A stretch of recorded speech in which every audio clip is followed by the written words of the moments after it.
Bismillahirrahmanirrahim. Assalamualaikum warahmatullahi wabarakatuh. Alhamdulillah wassalatu wassalamu ala Rasulillah wa ala alihi wa ashabihi wa man wala. Amma ba'du, fa inna asdaqal hadithi kitabullah wa khairal hadi Muhammadin sallallahu alaihi wasallam. Wa syarrul umuri muhdatsatuha wa kullu muhdatsatin bid'ah wa kullu bid'atin dhalalah wa kullu dhalalatin finnar. Ikhwani wa akhwati azzani Allah wa iyyakum. Kuliah subuh pagi hari ini mungkin bisa disebut sebagai selingan, barangkali supaya Ustaz Nuruddin tidak terlalu lelah juga kalau setiap waktu kajian oleh beliau. Ustadz juga manusia. Mudah-mudahan apa yang akan saya sampaikan memberi manfaat, baik untuk saya pribadi juga untuk jamaah sekalian. Terkait dengan tema yang tadi diumumkan tentang Ramadan dan kebersihan hati, barangkali saya awali dengan satu hadis Rasulullah Sallallahu Alaihi Wasallam yang diriwayatkan oleh Aisyah radhiyallahu taala anha, dan ini riwayat yang sangat masyhur terutama bagi kita yang saat ini sedang iktikaf. Insya Allah salah satu yang diamalkan adalah hadis ini, yaitu ketika Aisyah radhiyallahu taala anha bertanya kepada Rasulullah Sallallahu Alaihi Wasallam, kalau saya mengetahui malam ini adalah malam Lailatul Qadar, jadi satu malam diduga kuat ini adalah malam Lailatul Qadar, apa yang harus saya ucapkan, apa yang harus saya baca? Kata Aisyah. Maka Rasulullah Sallallahu Alaihi Wasallam menjawab, Quli Allahumma innaka afuwun tuhibbul afwa fa'fu anna. Ucapkanlah, ya Allah, sesungguhnya Engkau adalah afu, Maha Pemaaf. Tuhibbul afwa, dan Engkau mencintai sifat pemaaf. Fa'fu anna, maka maafkanlah kami. Meminta maaf Allah Subhanahu wa taala bukan hanya diucapkan ketika iktikaf saja, ketika kita menduga kuat ada Lailatul Qadar di malam tersebut. Rasulullah Shallallahu Alaihi Wasallam bahkan mencontohkan setiap hari pagi dan petang, di antara yang selalu beliau baca adalah permohonan ampunan Allah Subhanahu wa taala, permohonan maaf Allah Subhanahu wa taala. Misalnya doa yang sering beliau baca setiap pagi dan petang, Allahumma inni as'alukal afwa wal afiyata fi dini wa dunyaya wa mali wa ahli. Ya Allah, sesungguhnya aku memohon kepadamu maaf, juga kesejahteraan di duniaku dan dalam agamaku, juga kesejahteraan untuk keluargaku dan pada hartaku. Maka kita betapa butuh akan afwullah, maafnya Allah Subhanahu wa taala. Dan para ulama menjelaskan bahwa al-afwu itu ablag minal magfirah, bahwa al-afwu itu lebih dalam maknanya daripada magfirah, ampunan Allah Subhanahu wa taala. Kalau magfirah kita diampuni oleh Allah Subhanahu wa taala, sedangkan catatan keburukan kita, catatan dosa kita tetap ada catatannya, akan tapi diampuni oleh Allah Subhanahu wa taala. Sedangkan al-afu, maka catatannya juga dihapus oleh Allah Subhanahu wa taala. Maka ini lebih dalam daripada maghfirah. Akan tetapi ikhwas sekalian yang saya cintai karena Allah Subhanahu wa taala, ketika kita memohon maaf, memohon ampunan kepada Allah Subhanahu wa taala, ini bukan permohonan yang tanpa ruh, tanpa kita jiwai. Jangan sampai kita memohon maaf kepada Allah Subhanahu wa taala, memohon ampunan Allah Subhanahu wa taala, kita tidak paham dengan konsekuensi logis daripada permohonan tersebut. Kita minta ampunan kepada Allah Subhanahu wa taala, kita juga seyogianya mengamalkan tuntutan dari permohonan tersebut, supaya kita diampuni oleh Allah Subhanahu wa Ta'ala. Apa konsekuensi logis di antaranya? Di antaranya kita hilangkan kekotoran-kekotoran yang ada di dalam hati kita. Kita menjadi orang yang bersih. Jiwa kita tidak ada permusuhan, tidak ada kebencian, tidak ada dendam, tidak ada iri dengki kepada sesama kaum muslimin.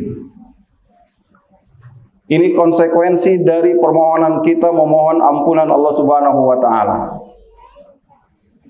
Oleh karena apa? Oleh karena kita tidak boleh licik sendiri. Kita masuk ke dalam bulan Ramadan. Harapan kita dosa diampuni oleh Allah Subhanahu wa Ta'ala sekeluarnya kita di bulan Ramadan. Kita beriktikaf. Kita juga tidak lain harapan kita adalah ampunan Allah Subhanahu wa Ta'ala. Tapi di saat yang sama kita tidak mengampuni yang lain. Kita tidak memaafkan yang lain. Hati kita penuh dendam, penuh kebencian kepada sesama orang beriman. Licik sendiri. Tentu ini bukan maksudnya mempersulit ampunan Allah Subhanahu wa Ta'ala. Akan tetapi Allah sendiri yang mengaitkan ampunan Allah Subhanahu wa Ta'ala dengan maaf kita kepada sesama. Apa kata Allah Subhanahu wa Ta'ala dalam Al-Qur'an? Falyafu wal yasfahu ala tuhibbuna an yaghfirallahu lakum. Maafkanlah, lapangkanlah kata Allah. Ala tuhibbuna an yaghfirallahu lakum. Bukankah kamu ingin Allah mengampuni kalian?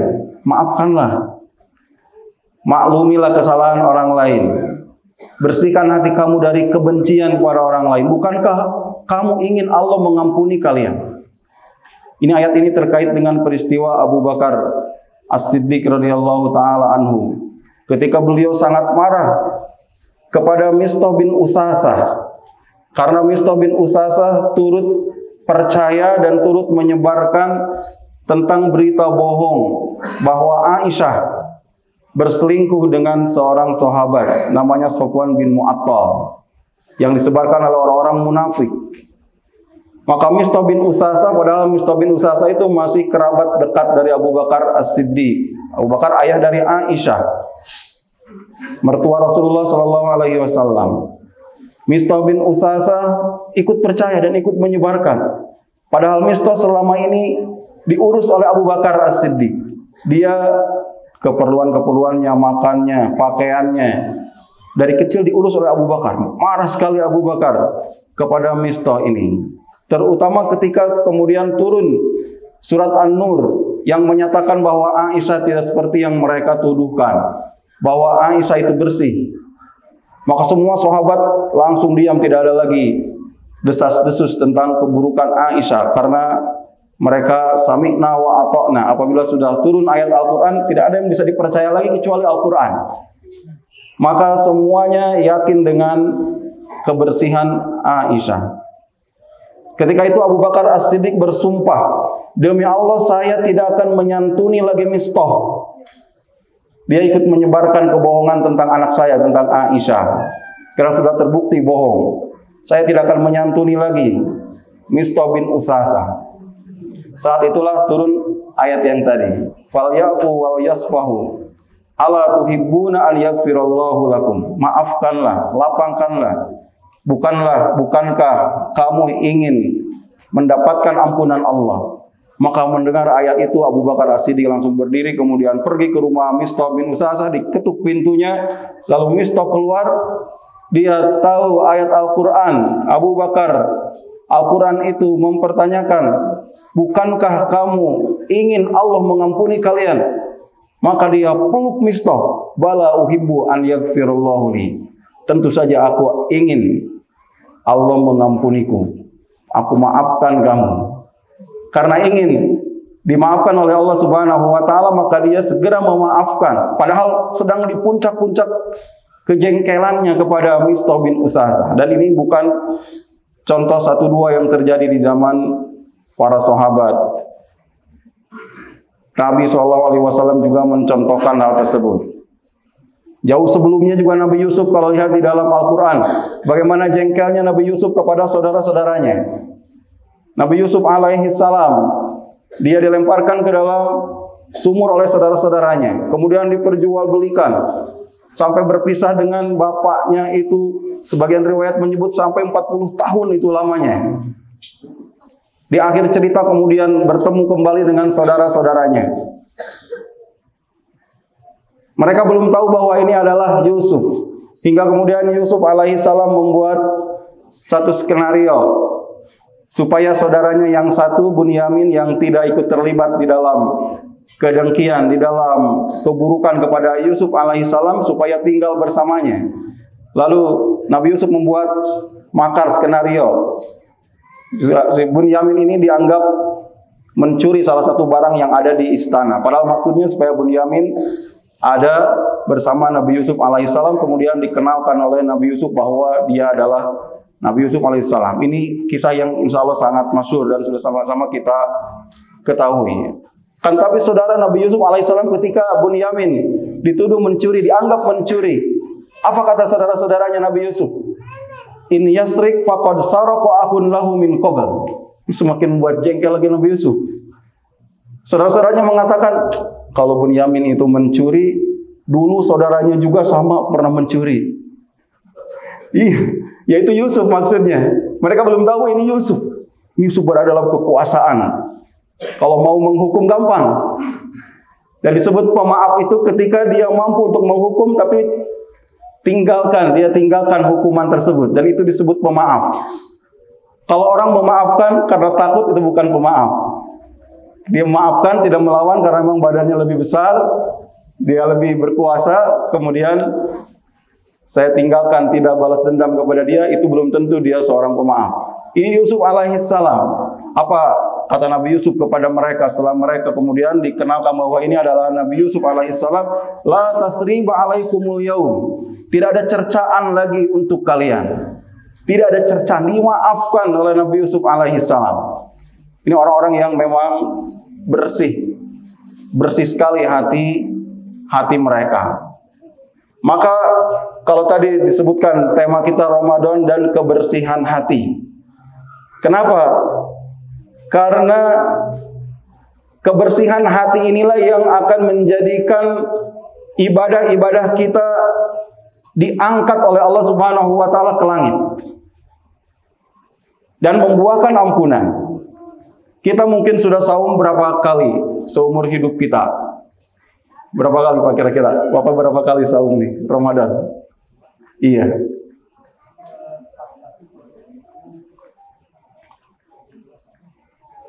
Udah 33 kali. Sebagian kita ada yang 40 kali, ada yang 10 kali, ada yang 5 kali. Macam-macam jumlah kita pernah melewati bulan Ramadan dan kita saum di situ.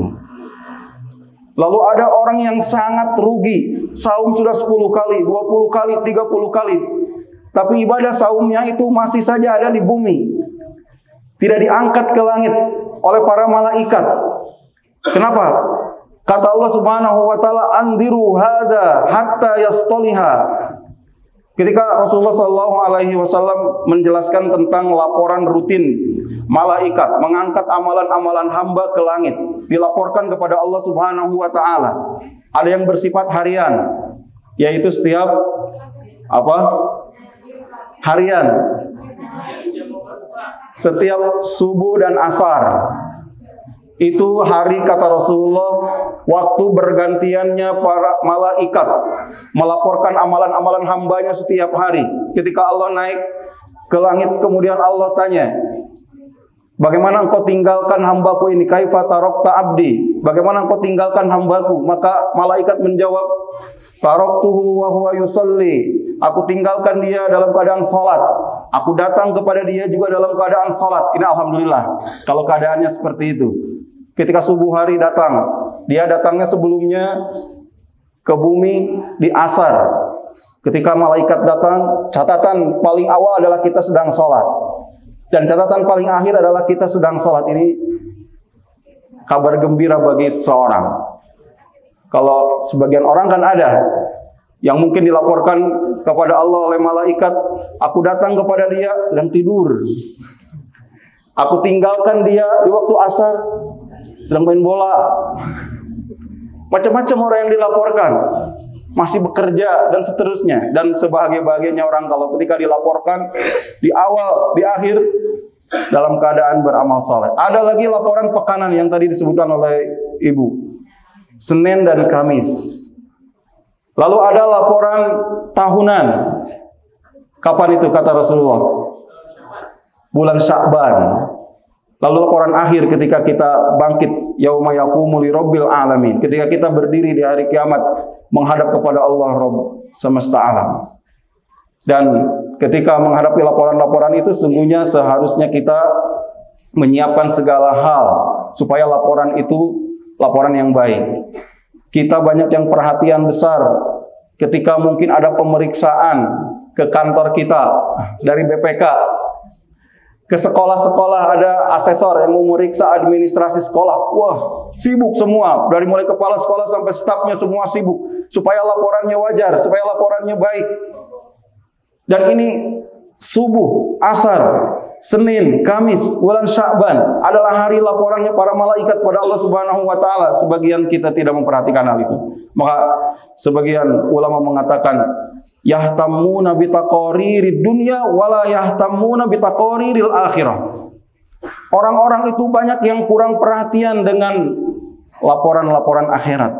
Mereka begitu besar perhatiannya dengan laporan-laporan dunia. Biasa-biasa saja dengan laporan-laporan tersebut. Ketika Rasulullah SAW menyebutkan laporan-laporan tersebut diangkat ke atas langit,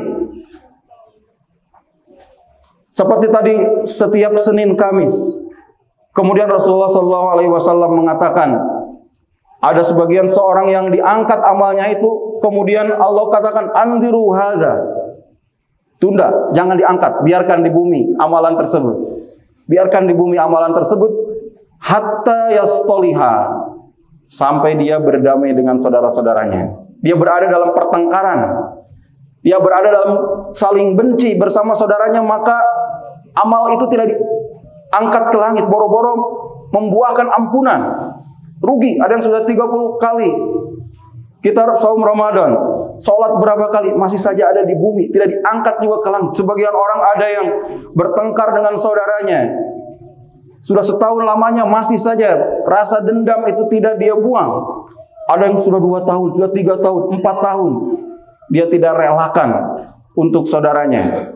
Mungkin dia seorang yang didolimi oleh saudaranya, dia tidak pernah merelakannya.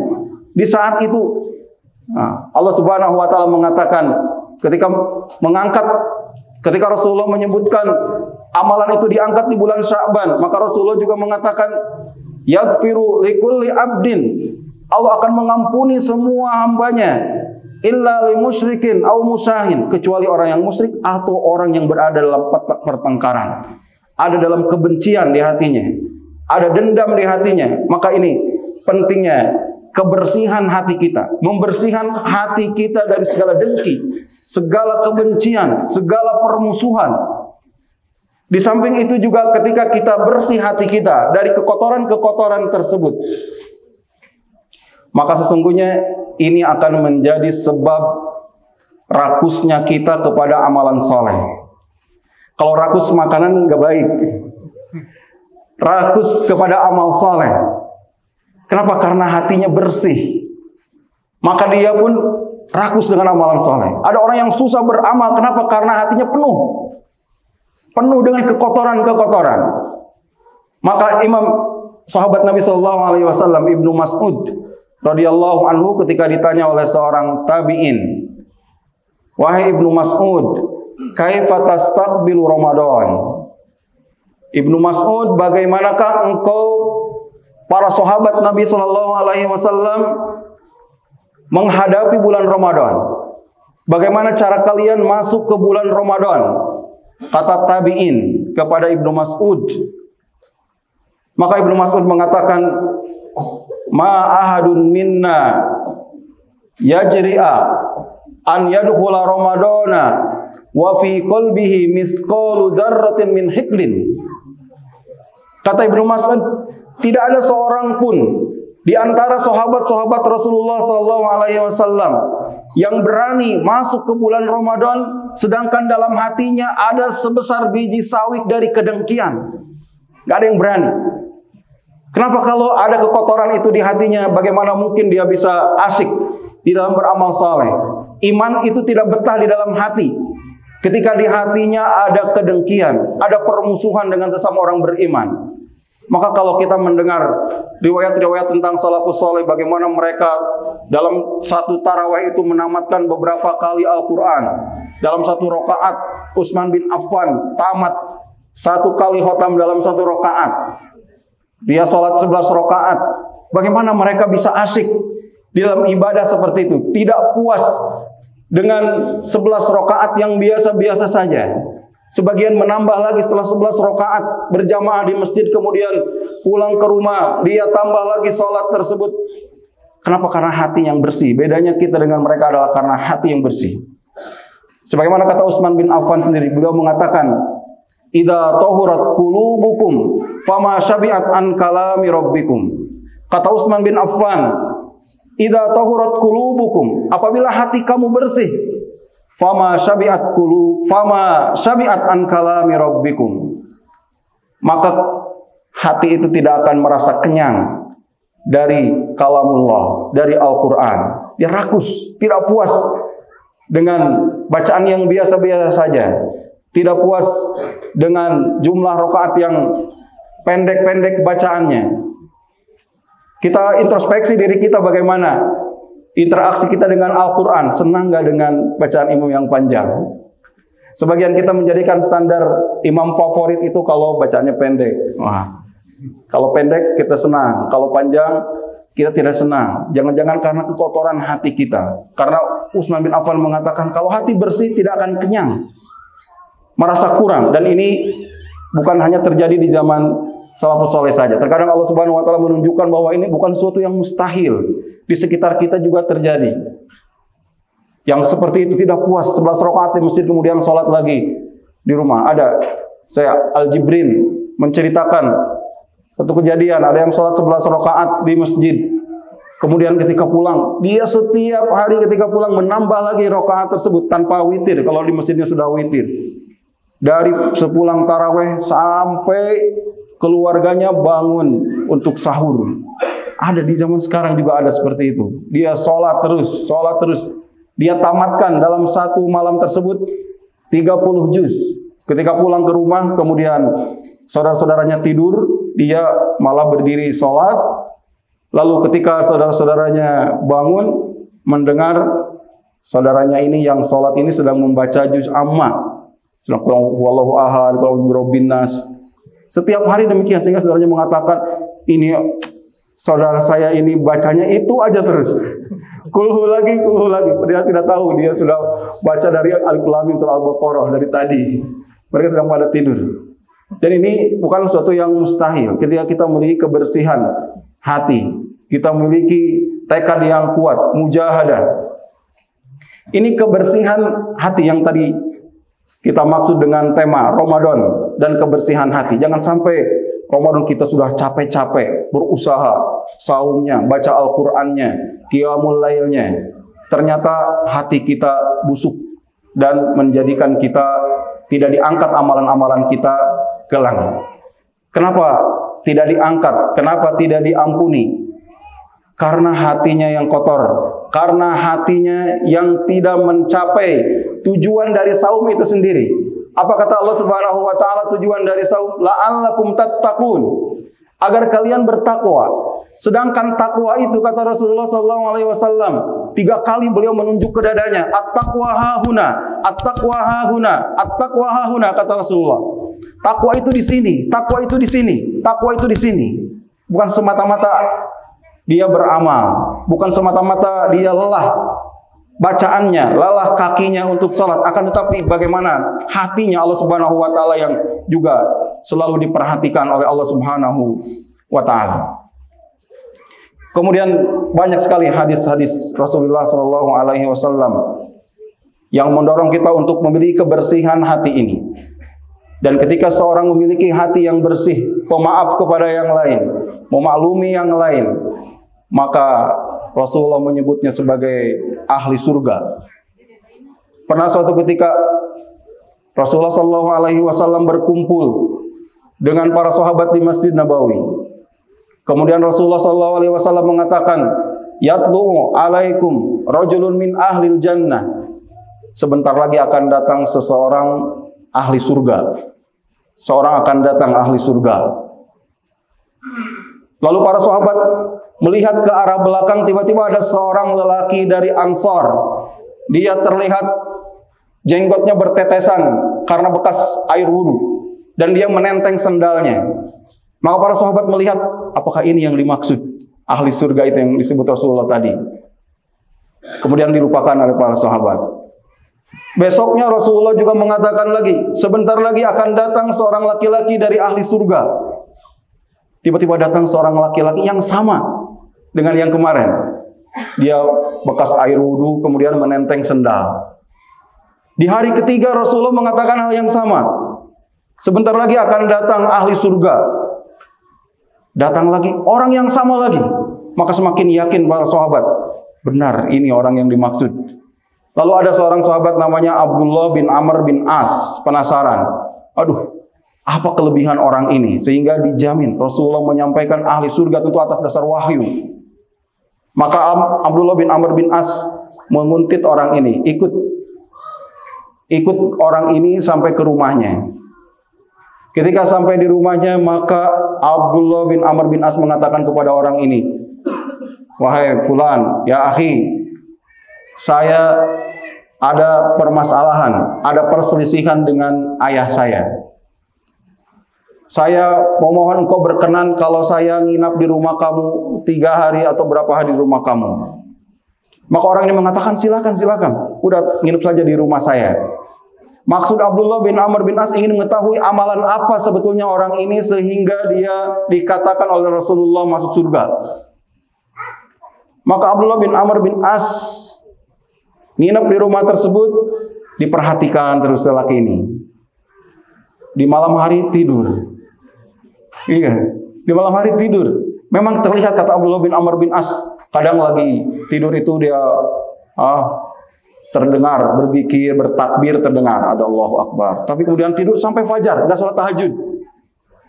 Besoknya begitu lagi. Setelah 3 hari kemudian hampir saja, kata Abdullah bin Amr bin As, saya mengecilkan amalan orang itu. Ternyata gampang masuk surga. Tidur aja kayak dia seperti itu, Allahu Akbar, Allahu Akbar. Gampang ternyata masuk surga. Tapi karena masih penasaran, sepertinya bukan itu amalan dia. Maka kalau tidak terus terang, tidak akan terjawab permasalahannya. Maka dia terus terang kepada si tuan rumah. Dia mengatakan, sebenarnya saya di rumah biasa-biasa saja. Sebetulnya dia tadi tidak berbohong. Dibahas juga oleh para ulama. Tadi itu tidak berbohong. Itu yang disebut dengan tauriyah. Dia memiliki perselisihan dengan ayahnya memang benar. Kenapa? Karena ayahnya itu Amr bin As belum masuk Islam. Jadi dia lebih dulu masuk Islamnya si anaknya ini daripada ayahnya. Tapi sebetulnya tidak ada permasalahan yang mengharuskan dia sampai harus nginap di luar. Tapi dia mengatakan saya memiliki perselisihan dengan ayah saya, memang benar. Kemudian dia mengatakan saya ingin nginap di rumah kamu, memang benar juga. Tidak ada bohongnya. Jadi tidak boleh suudzon kepada para sahabat Nabi. Dia tidak bohong. Kemudian dia mengatakan sebetulnya saya tidak permasalahan sehingga mengharuskan saya nginap di rumah kamu. Cuma saya penasaran. Rasulullah mengatakan sampai 3 kali bahwa engkau ini ahli surga. Sebetulnya apa amalan kamu sehingga saya bisa mencontoh apa yang kamu perbuat? Maka laki-laki ini mengatakan, tidak ada yang saya lakukan kecuali seperti yang kamu lihat. Ghaira anni, kata dia, hanya saja saya ini lam ajid fi nafsi li ahadin minal muslimina gishan. Akan tetapi hati saya ini demi Allah tidak pernah memiliki perasaan buruk kepada seorang pun dari kaum muslimin. Wala ahsudu ahadan mimma a'tahullah, dan aku tidak pernah iri kepada seorang pun yang diberi kebaikan oleh Allah Subhanahu wa taala. Bersih sekali hatinya. Maka kata Abdullah bin Amr bin As, hadhil lati la nutiquha. Ini dia yang kami tidak mampu. Ini dia yang kami tidak mampu. Maka dia berusaha seperti itu. Ternyata memiliki kebersihan hati dan menjadikan dia digolongkan oleh Rasulullah ahli surga. Dan dalam hadis yang lain, misalnya diriwayatkan oleh Ali bin Husain bin Ali bin Abi Thalib, bahwa nanti di hari kiamat, ini tentang peristiwa yang gaib. Di hari kiamat Allah Subhanahu wa taala berseru, silakan berdiri ahlul fadli, orang yang memiliki keistimewaan, silakan berdiri, masuklah kalian ke surga bi ghairi hisab, tanpa hisab. Silakan masuk kalian ke surga tanpa hisab. Kemudian berbondong-bondong orang ini menuju surga tanpa hisab. Mudah-mudahan kita ada di dalamnya. Berbondong-bondong masuk ke dalam surga. Sebelum masuk ke dalam surga ditanya oleh malaikat, ma fadlukum, apa keistimewaan kalian? Maka orang-orang ini menjawab, kunna, dulu kami itu idza jahila alaina halimna. Apabila orang berbuat bodoh kepada kami, maka kami berbuat santun kepadanya. Tidak membalas kebodohan dengan kebodohan lagi. Wa idza zulimna sabarna, dan apabila kami dizalimi maka kami sabar. Wa idza usi'a alaina afauna, dan apabila kami diperlakukan buruk, kata orang-orang ini, maka kami maafkan mereka. Maka kata malaikat, ni'ma ajrul amilin, udkhulul jannah, silakan masuk ke dalam surga.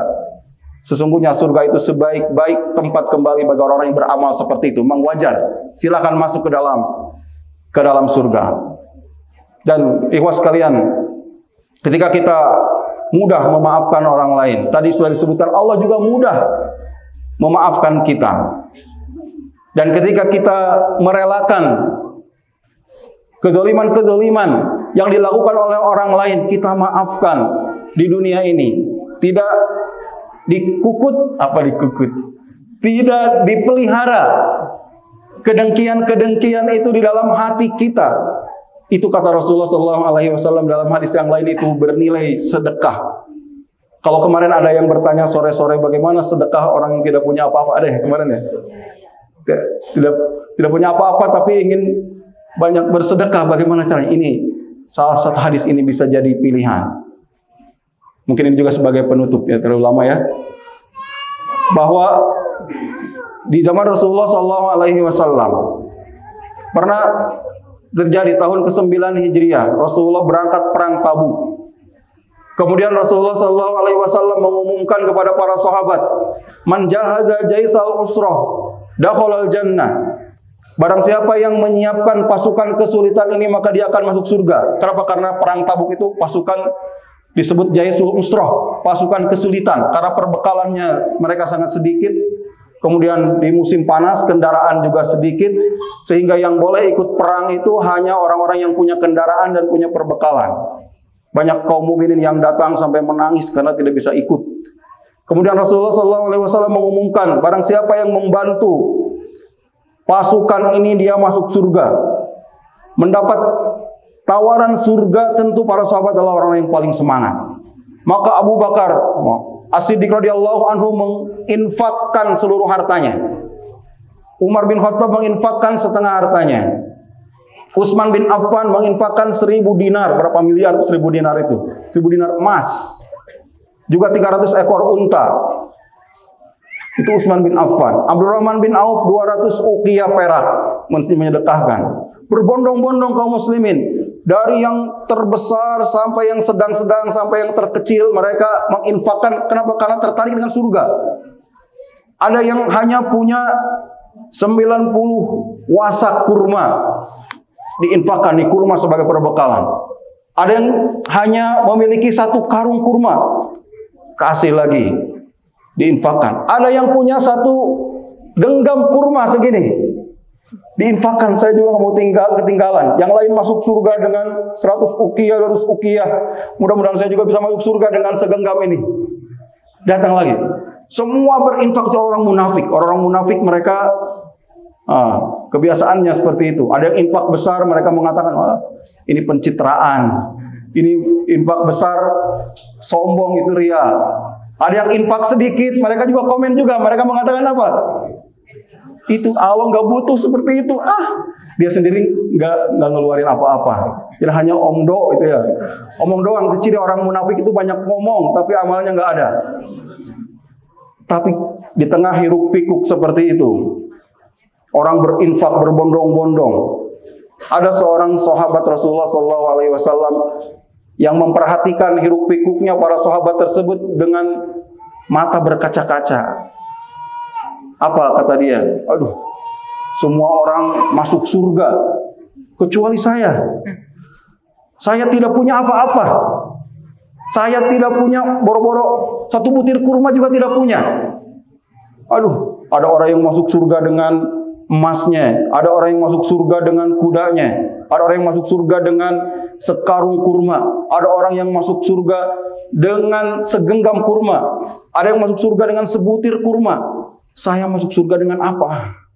Tidak punya apa-apa. Ini sahabat ini namanya Ulbah bin Zaid. Kemudian nangis Ulbah bin Zaid. Lalu dia pulang ke rumahnya. Nyari-nyari barangkali ada yang bisa diberikan. Tidak ada. Sampai malam hari. Dia belum berhenti sedihnya. Nangis. Kemudian di malam hari itu dia nangis sampai tidak bisa tidur. Lalu untuk menenangkan dirinya dia di tengah malam dia turun berwudu, kemudian dia sholat. Setelah sholat dia berdoa kepada Allah Subhanahu Wa Taala, Ya Allah, Rasulmu memerintahkan kami berperang, tapi saya tidak bisa berperang karena tidak punya kuda yang bisa membawa saya ke medan perang tersebut. Rasulullah meminta kami bersedekah, tapi tidak ada sedikit pun harta milik saya yang bisa saya sedekahkan. Ya Allah, kata dia dalam doanya itu, wa inni la atasaddaqu ala kulli muslimin bimadlamatin asobani min malin au jasadin au irdin. Kata dia, kata Ulbah bin Zaid, ya Allah, tidak ada yang saya miliki lagi. Ya Allah, sesungguhnya saya bersedekah kepada setiap muslim dengan semua kezoliman yang pernah menimpaku dari mereka, baik kezoliman terhadap hartaku, baik kezoliman terhadap jiwaku, terhadap kehormatanku, terhadap keluargaku. Aku infakkan semuanya, aku sedekahkan. Tidak ada rasa benci kepada mereka, tidak akan menuntut mereka sampai hari kiamat. Aku infakkan. Maka setelah itu barulah dia tenang hatinya, kemudian dia tertidur. Tidak ada yang mendengar seorang pun apa yang dia sedekahkan tersebut. Tapi terdengar tentunya oleh Allah Subhanahu Wa Taala. Dan apa yang didengar oleh Allah Subhanahu Wa Taala itu dikabarkan oleh Allah kepada Rasulullah Sallallahu Alaihi Wasallam. Maka di subuh hari ketika Rasulullah menjadi imam sholat subuh, lalu Rasulullah sebagaimana biasanya setelah sholat subuh menghadap kepada para jamaah. Kemudian Rasulullah Sallallahu Alaihi Wasallam mengatakan, Ainal mutasaddiq hadhil lailah. Siapa yang bersedekah tadi malam? Siapa yang bersedekah tadi malam? Tidak ada yang ngaku. Siapa yang bersedekah tadi malam? Tidak ada yang ngaku. Sampai 3 kali Rasulullah kemudian berdiri menuju kepada Ulbah bin Zaid. Maka Rasulullah mengatakan, berdiri Ulbah. Dipeluk oleh Rasulullah SAW dan dia mengatakan, sesungguhnya sedekahmu tadi malam adalah sedekah yang diterima. Menangis Ulbah bin Zaid, tidak bisa berkata apa-apa lagi. Bagaimana apa yang dia berikan yang tidak seberapa itu adalah sedekah yang diterima oleh Allah Subhanahu Wa Taala. Bisa, semua kita bisa bersedekah, bahkan ketika tidak punya apa-apa. Apalagi dia punya apa-apa juga dia juga mengikhlaskannya.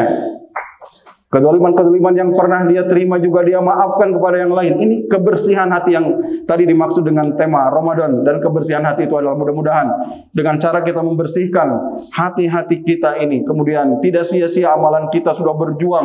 Entah sudah berapa kali tamat kita baca Al-Quran. Tapi tidak diangkat juga oleh Allah Subhanahu Wa Taala ke langit. Karena begitu kotornya hati kita. Tidak ada kebersihan. Dan kebersihan ini tentunya salah satu maknanya adalah tadi kebersihan dari kedengkian, dari kebencian. Di samping makna yang lain, pentingnya kebersihan hati itu adalah kebersihan hati dari noda kesyirikan dan yang lainnya. Wallahu ta'ala alam, mudah-mudahan apa yang disampaikan bermanfaat. Aqulu qouli hadza wa astaghfirullah li wa lakum Kita akhiri dengan kafaratul majlis. Subhanakallahumma rabbana wa bihamdik asyhadu an la ilaha illa anta astaghfiruka wa atubu ilaik. Wassalamualaikum warahmatullahi wabarakatuh.